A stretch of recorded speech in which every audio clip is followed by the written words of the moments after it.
Hello and welcome back to the Market Maker podcast. And we've got lots of things to discuss that have happened in global financial markets in the last few days, from Goldman Sachs strategists raising their outlook for US stocks for the second time in just 2 months. So what's their rationale there? And I think they've done it 4 times, perhaps since the start of the year. So how frequent is that?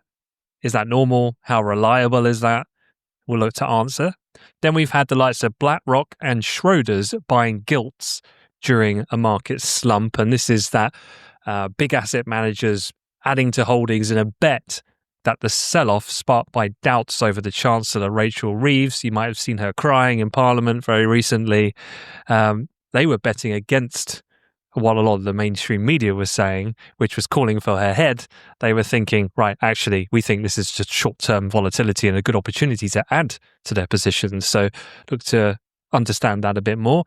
Can't go an episode without mentioning Piers being a new fanboy, actually, of Trump, going off recent episodes, which is the latest bout of volatility, and this time in industrial metals, specifically copper prices. You might have seen they were in the headlines because Trump announced a 50% tariff on copper imports, causing a record spike in New York copper futures. And also, to wrap into the Trump thing, we've been talking a lot about debt ceiling, the big beautiful bill. So a bit of an update there, and we are going to tackle some jargon like CDSs, credit default swaps, and some movement we've had there. Fear not. We'll explain it as in simple terms as we can. And then finally, Nvidia. They've become the first ever company to hit $4 trillion in market cap. And so, yeah, I mean, what a turnaround that has been. We touched on this briefly last episode, but we'll have a look at that as well. So, Piers, maybe to kick off then and to kind of, I guess, wrap it all into one piece. The Goldman's view on lifting US stocks, like what's that all about? Yeah, I mean, so all these big banks, obviously they have analysts that are covering different things. And so you have, your macro analysts that are looking at US stocks, for example, and looking at stock index. And one of the outputs of their models is trying to predict, right, where is the S&P 500 going to be by year end, or where's the S&P 500 going to be in 12 months time? Okay, and their models have inputs, which is a whole bunch of macro stuff, economic data points, sentiment, all this stuff feeding in, and it outputs, right? And so David Kostin, he's the kind of head guy at Goldman's, kind of covering US stocks, and look, he's been bullish. He's been upgrading a couple of times already this year. The latest one's just come in, and he's lifted the 12-month forecast, so that's like to midpoint of 2026. He now predicts 6,900 on the S&P 500. It's a decent uptick. His previous forecast was 6,500. Remember that the index, like right now, is trading at 6,250. So these numbers, like 6,000, well, his last one, 6,500. I mean, it's less than 5% above where we're trading now, right? So, given the extraordinary rally we've seen, and we'll talk, throw a few stats at you in a minute, but the speed of that has made these year-end, particularly the year-end targets, look a bit stupid, because his year-end target was 6,100. So we've smashed through that in style. So he's lifted that now to 6,600. So yeah, he's expecting this rally to continue. And I guess, well, why is he expecting that to continue? And look, there's obviously the macro side. So actually, after we recorded last week, we had the payrolls data. That's the US non-farm payrolls data for the month of June, which came in pretty strong. Came in at 147,000 jobs created in that month, which was quite a bit better than expected. And, continuing to show a solid, resilient labor market. And, obviously that's a good factor from that sort of, those fears from earlier in the year, which partly, obviously Trump's tariff triggered the big sell-off back in April, but it was in amongst concerns around the sustainability of economic growth, in amongst concerns around, inflationary pressures, meaning the Fed can't cut and all this kind of stuff. But whilst the tariff risk has gone away, mostly, we'll talk about copper in a second, but, good solid data means this is good news, right, from a stock market point of view. And so I think this is helping with Goldman's to, reduce recession expectations and therefore increase their kind of stock market targets. So, look, and also, the S&P, as I said, it's just been on an absolute flyer. We talked about this. I'm going to give you an update. We've thrown stats at you every week as this rally's been going on. It's by every week. It's like, what? It's gone again. We're now 30% up from the April 7 low, which is kind of making this actually the second fastest recovery from a bear market in the history of mankind for the S&P 500. So it took 1.6 months. What was number one then? Well, yeah, it's interesting. But the most rapid was 1.1 months. Any guesses when that might have happened? It's got to be something where it's like either COVID or the GFC, or probably COVID would have been the bazooka beyond all bazookas. Spot on. So February 2020, the market hit bear market territory, but it was back to new highs by mid-March. So 1.1 month. So that was the most rapid. But this one, point big, it's just kind of right. Obviously, extraordinary scenes with regards to the speed of the recovery. Can I just ask then? So I'm looking at this chart, which is mapping all of the 2025 S&P 500 views from Goldman Sachs.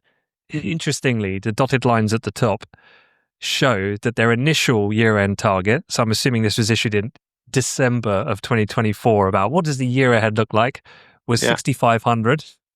The current year-end target, 6,600.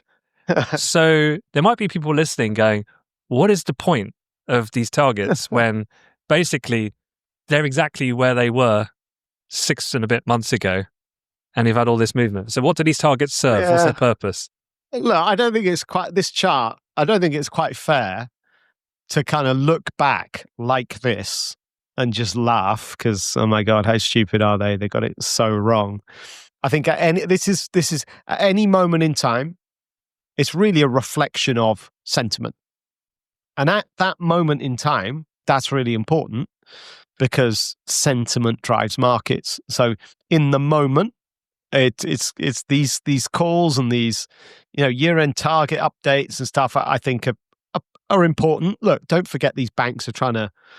This is a revenue stream for them as well, right? They're selling research to buy-side institutions, and so obviously someone like Goldman's is going to have a very strong client base for purchasing that research, and so they are sending out periodic. Quarterly is obviously a perfect time. So right, let's hit our buy-side clients with a fresh update, and let's raise some more revenue by charging them money for that. So obviously they've got to do it in this cycle of quarterly, and so they have to update based on their models. So, but I think it's a good indicator of where we're at from a sentiment perspective, and where we're at the moment is no one believes Trump in terms of tariff risk, and so what are we left with? And we're left with pretty solid. And I'll say we're left with a roaring tech sector where, the big boys are right at the front of this kind of juggernaut that's taken this market back to a new all-time high.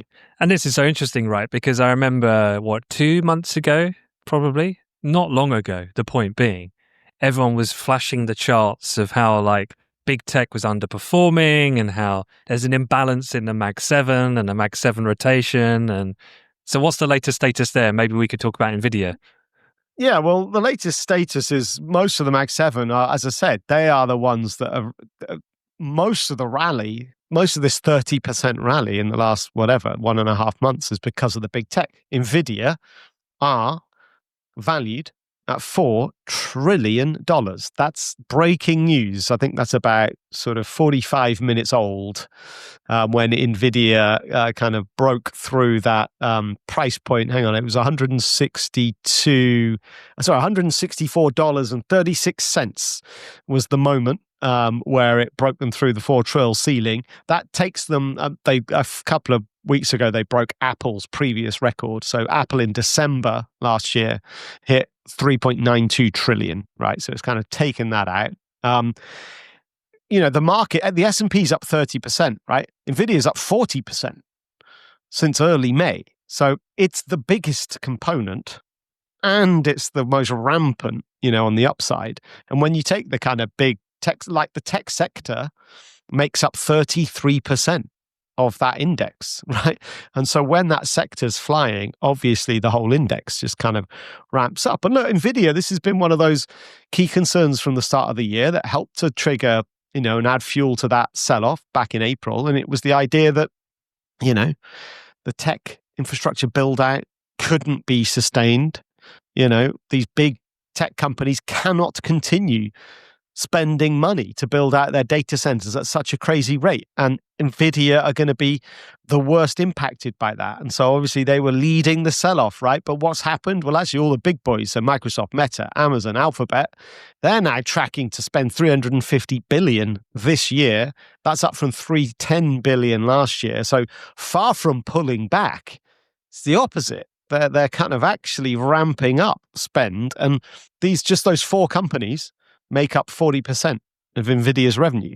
So when your big clients go, right, let's spend more, well then happy days. And so that Nvidia sort of remarkable story has continued beyond what people were worried about. And so that's helped, obviously, with the kind of general sentiment shift to a much more positive space. Yeah, and there is a company there that you didn't mention. And that was Apple, because you mentioned Microsoft, Meta, Amazon, Alphabet, who've all been big beneficiaries of the recovery here on the AI story. But Apple's chart's looking way less tasty, right? So you asked, what's happening in amongst those Mag 7? I said most of them are rallying. Apple ain't. So Apple's down on the year. One of the reasons is they're not in that list I've just given you, meaning they're just absent from the AI race. I don't know, do you use your iPhone? Do you ever use Siri? I do when I'm driving. But How bad is Siri? Siri is bad. It's shocking. And they just don't seem to be doing anything about it, right? So, and plus, they're obviously more impacted by tariff risk, supply chain concerns with China, even though I've contradicted myself because I've just said tariff risk isn't really a thing, but tariffs have gone up. There is a 10% tariff on the whole planet. And so, companies like Alphabet, Apple, do get overly impacted by that compared to most, right? So, yeah, Apple's definitely still the underperformer out of those big Mag 7. Cool. Well, and Tesla, I should say. Of course, yeah. And now that Musk's decided to start his own political party, did you see that? Yeah. Did you? I think I got a push notification about a few minutes ago saying, I think, is it the ex-CEO stood down? Or yeah, that's right. Yeah, I saw that as well. It's all going on now.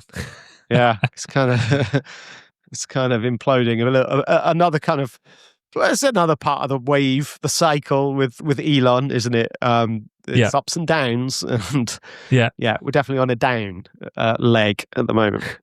Okay, well, look, you did mention there tariffs and so Trump. So let's talk a little bit about Trump and copper, and then maybe the bigger picture we've been talking about for a number of months, which is Trump and the US debt situation. So what happened with copper? Well, Trump said, today we're doing copper. That was this quote. Yeah. So what does that mean? Well, he's kind of now, in his playbook, which is just repeating again and again and again. He's now, right, let's focus on copper. Right, 50% tariffs, right, on everyone. Let's start there. So, yeah, I mean, you got a spike higher in the copper price. I mean, it's a bit of a throwaway line. We got absolutely no details. It's just classic Trump. But look, within an hour, copper prices did spike 11%. They then came off that spike. They kind of sold, well, I don't know, they kind of sold off maybe a third of it, and then it's kind of consolidated. But so there was a big move. And actually what was kind of notable about that move did mean that and I would say what was notable and probably contributed, because look, on the one hand, you got Trump, right, who threatens tariffs, and then, well, Taco, right? He pulls back and you get nothing like 50%, right? So why would the market react? And actually, you look at some of the copper producers, their share prices hardly moved. And when you look at some of the other markets, broader macro markets, because copper's obviously such a key component in our electronic world. And like when you look at some of the other, how's it like, I don't know, Nvidia, right? Nvidia, when they're making their chips, need a load of copper, right? That's a really key input.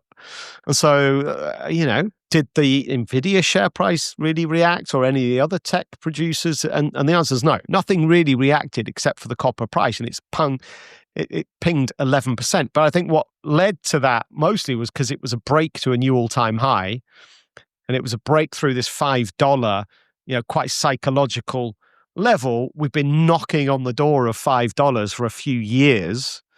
So actually the 2021 high, the 2022 high, the 2024 high, the high from earlier this year in 2025, all around that $5 mark, really, really key kind of technical resistance. And that broke off the back of this throwaway comment from Trump, so there was obviously a lot of stop orders just sitting up above that $5 mark that got triggered. These are stop orders. So if you're short copper, expecting the resistance to hold, and you want the copper price to hit 5 and then reverse back down, so you're selling at 5, expecting resistance and making profit from the fall from that point. But to protect yourself and manage your risk, you'll have a stop order above 5. So if the price does punch through, well, then you're out, because my strategy is wrong. I don't want to be short anymore. This thing's going up. So to get out, you buy.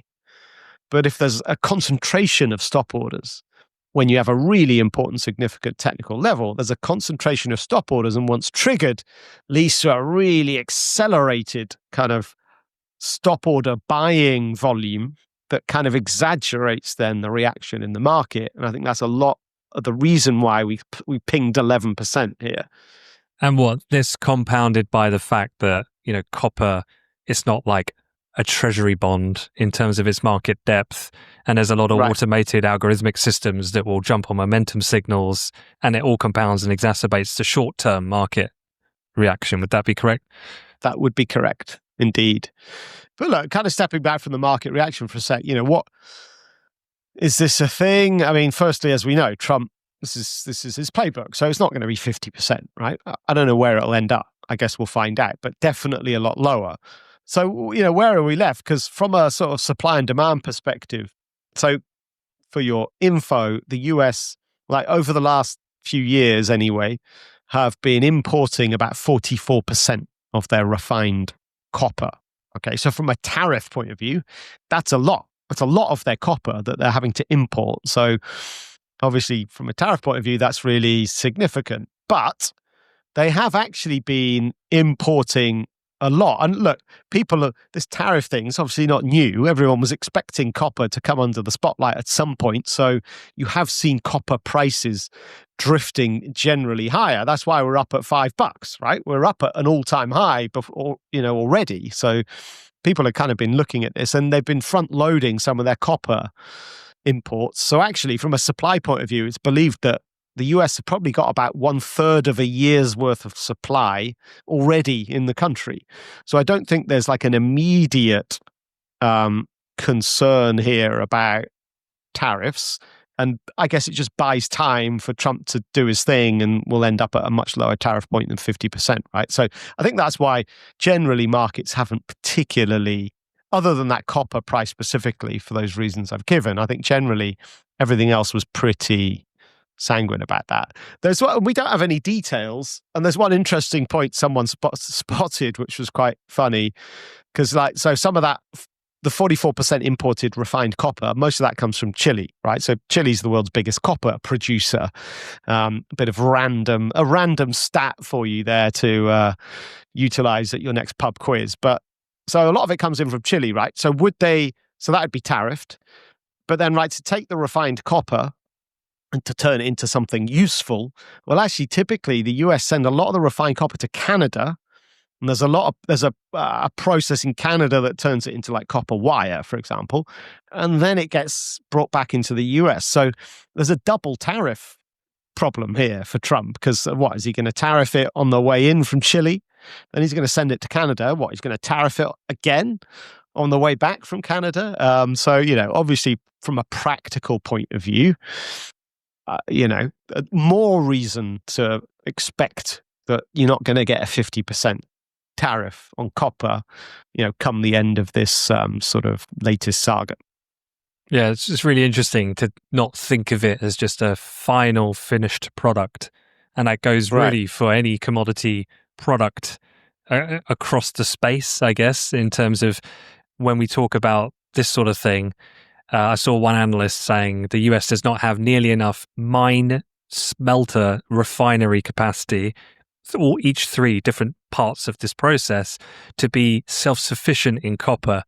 The point being, mines take too long to develop for that to be achieved, and they were giving timeframes really for that to go full circle to be productive. That's going to be a 10-year timeline. Yeah. And the US would need to rely heavily on foreign mines to meet demand for the foreseeable future. So actually, yeah, as you said. And this is the problem with the US.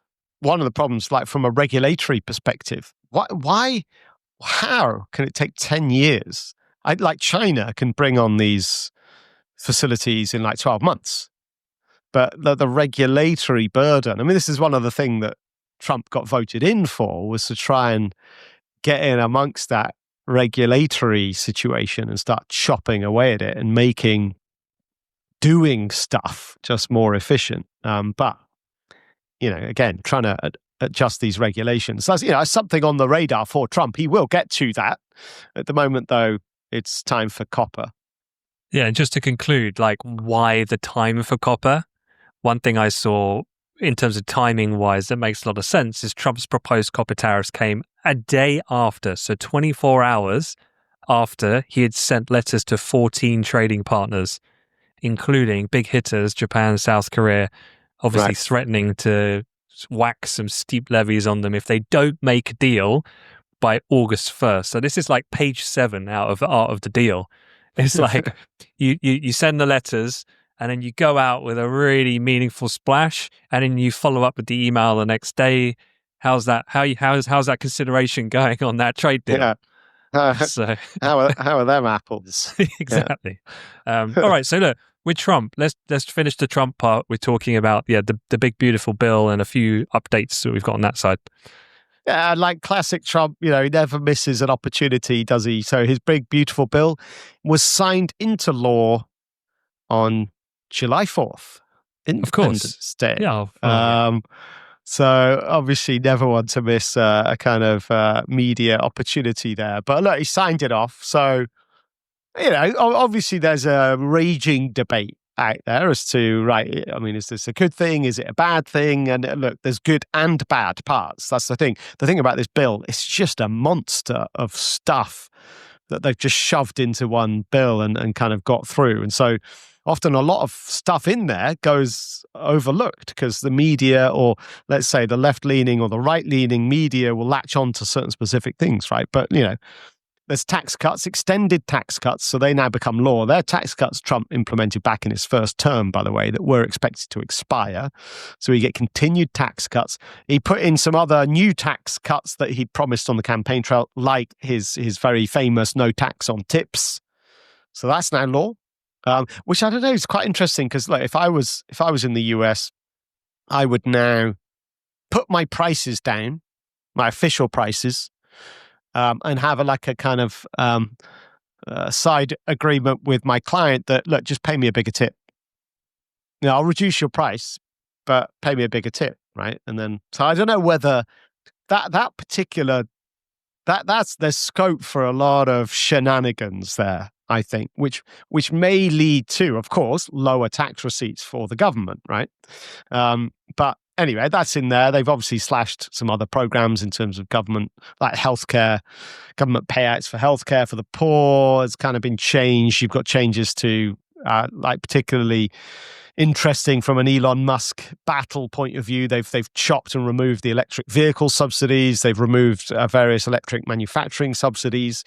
So there's definitely, the Green Party are very unpleased about all of this. But one thing that was in there that I didn't realize, and no one's really talking about, is they've actually agreed to raise the debt ceiling. So that whole debt ceiling crisis, which I had right at the top of my list of risks for 2025, has now been entirely removed. So another reason why people like Goldman's are going, all right, let's go more upside here for things like the S&P, is because one of the key risks is gone. So in this bill, they've agreed to raise the debt ceiling by $5 trillion, which actually is the single biggest one-time increase to the debt ceiling ever in history. So takes them to 41 trill. So just an Nvidia with some change, basically. We've just boosted it. So perhaps then we could go into what is a CDS? So this the default swap, like what is it first? What do people need to know as simple facts? And then what's happened in terms of why we're talking about it? Yeah, I mean, in simple terms, it's insurance against bankruptcy. So if you're at risk, if you've got credit risk, right? If you're at risk of someone going bankrupt, i.e., you've lent them money. So in the bond markets, this is you've bought their bonds, right? So from a government point of view, this is the government issuing bonds, selling those bonds to investors. That's how the government borrows. So now the investor is carrying the default risk. They're obviously getting paid an interest for that loan, but they're at risk that the borrower is going to go bankrupt. Okay, so now you can buy insurance to protect yourself so that should there be a default event, actually you don't lose all your money. The insurer basically pays out. Okay, now the price and the cost of insurance, like with anything, your car insurance, if you have a crash, then you renew your insurance, it's going to go up, right? The premium on your insurance is going to go up because, hang on, the risk on you is higher now because, look, you've crashed. So obviously the cost of borrowing increases as the risk of default increases. And so this year, the CDS price for US 1-year debt, right, had increased. And, through the months of February and through the months of April, it had been going up and up to as we were approaching the summer, because the whole risk was, well, actually the US hit their debt ceiling, their self-imposed limit of 36 trillion. They hit that in January. So since January, the government hasn't been borrowing any new money. They've obviously been paying for stuff, but they've been dipping into their savings account at the Fed, right? And the thought was that the savings account would run out this summer. So if the government can't do a deal to raise the debt ceiling, the government's going to run out of money and technically default, right? So the cost of insuring was increasing as a result. But after this bill's been announced, there was a big drop in the CDS price, now reflecting the fact that default risk, whilst, look, was still small, because they always get this deal done, it had been rising. And so anyway, it's now sold off again to reflect that deal's done. And I'm surprised it hasn't got any more airtime, to be honest. But it's another big 2025 risk that's been removed from the table. So just a final question then on what you've described. So of what proportion are people having a CDS, a credit default swap, as insurance, as opposed to those people who are speculating on CDS price movement? Oof. Okay, that's a good question I don't know the answer to. So like you're basically asking the volumes that get traded in the CDS market, what proportion are actually people buying insurance because they're holding bonds and have that real default risk? But you don't need the underlying to trade that CDS market, you can just punt your way around as a speculator, betting on whether the cost of insurance is going to change, right? So I actually don't know the answer to that. So I don't know what the volume split is, speculator to actual hedging parties. I don't know. If you're listening and you do know, let us know in the comments, and give us some facts, stat check, verification check going on here. Perhaps then to finish, we could talk about another kind of similar related situation, because we were talking about the UK government and borrowing costs, because there was quite a big fluctuation in 10-year gilt yields. So maybe we can talk about what's a gilt as well, just to quickly make sure everyone's on the same page. But then also we had this really sharp move higher in a very short time frame on the 1st going into 2nd of July. And so that obviously sparked a lot of concerns that, are we going to get a repeat to the yield crisis that we had going back a few years with Liz Truss? And then the market's reversed, and there's also headlines now going that BlackRock, Schroders kind of saw through the market volatility, but what made them so confident as well? So a couple of different angles here to cover. Well, firstly, do you know why they're called... Well, so what's a gilt? That's just the name we use for UK government bonds. But do you know why is it called a gilt? I don't know. Come on. It's actually... So they're called gilts. So this is short for gilt-edged securities. And this is because they were originally issued with gilded, so gold-edged certificates. So that was to kind of symbolize like the high quality and the reliability of the UK government as a borrower, right? So that's why, gilt-edged. Wow. Do you know what? I am going to absolutely smash this pub quiz coming up. The next one when it comes. Chile, gilt-edged bonds. Let's go. That's right. That's right. I mean, that's just the value I bring to the listening community. Look, the UK... Well, let's be more specific. The labour market is the government here in the UK and has been for the last year. Let's just say they haven't been having a great time of it from a fiscal kind of sustainability point of view. And last October, they put forward a huge budget. So every year they obviously renew their budget, right? What are we going to spend money on? How much are we going to spend? And right, where are we going to get it from? So, right, what's our borrowing requirements? Okay. And at the end of last year, they basically said, right, we're going to have to, we've got a £40 billion hole we need to fill. So we're going to raise tax. And so they did a few tax increases, such as increasing national insurance for employers. Okay. And they said at the time, look, this is going to be a one-off. We've got this hole. We're just going to sort it right now. We're going to make big moves, big changes now, and then that'll be it. Okay. This will be the only time we do it. Okay. Here we are like 7-9 months later. And unfortunately, as time's been going on, the UK economy hasn't been necessarily firing. Tariffs have come along, which, we have tariffs, right? There's a 10% tariff on our stuff going into the US. So, that has had an impact. And ultimately, as time's been going on, the gap that was 40 billion that they filled, that gap's now widening again. And it's like between 20 and 30 billion, apparently, according to some measures. And so everyone's going, okay, sorry, guys, you're going to raise taxes again, aren't you?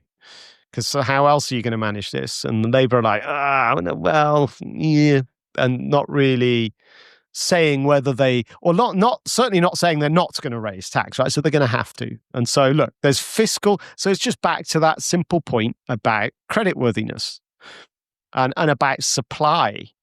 Are the UK government going to have to borrow more money? Are they going to raise taxes to avoid borrowing more money? But if they raise taxes, well, isn't that going to kind of derail economic momentum? So you kind of you're stuck here, right? But if they go down the path of borrowing more, well, interest rates are actually still relatively really high.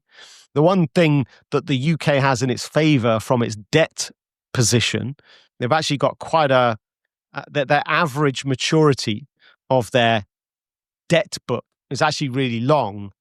compared to most countries, just meaning that there's less pressure on refinancing debt in the short term, right?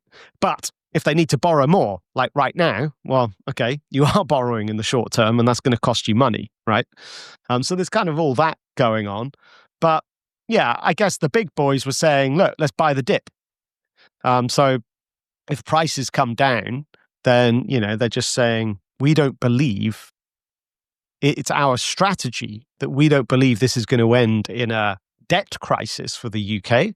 So we believe this is a good opportunity to hoover up some more on the cheap. Yeah. I mean, my interpretation of this when I was following it a few days ago was, what you've explained is all like the technical process, if you like, but the trading part of this was basically on the catalyst was Keir Starmer, the PM, not giving backing, not publicly immediately giving full backing to his chancellor.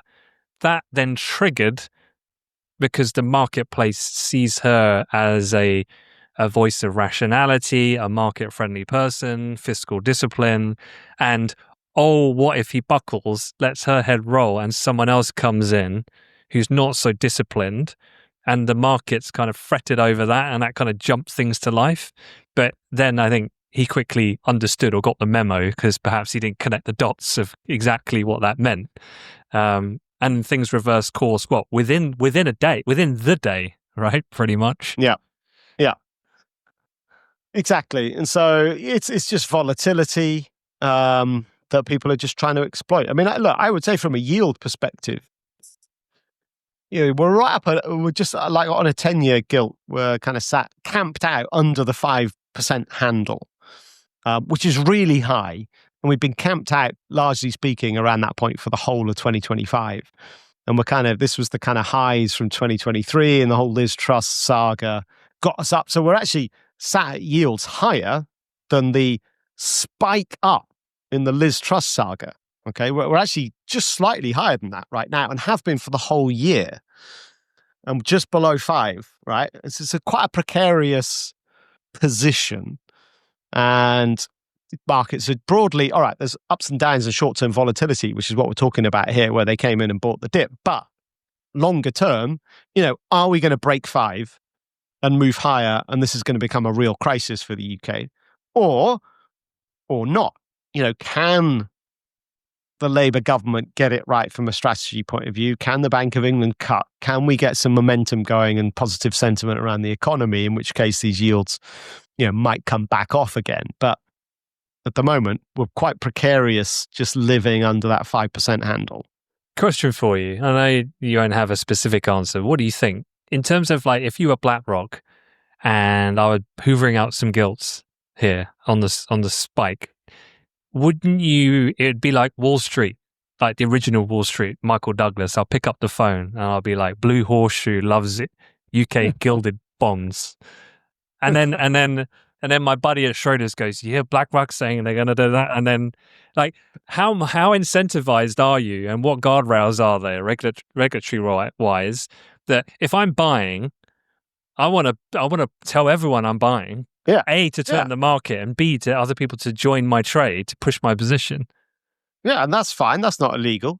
You can tell people I've bought. Why do people go on Bloomberg and CNBC every day?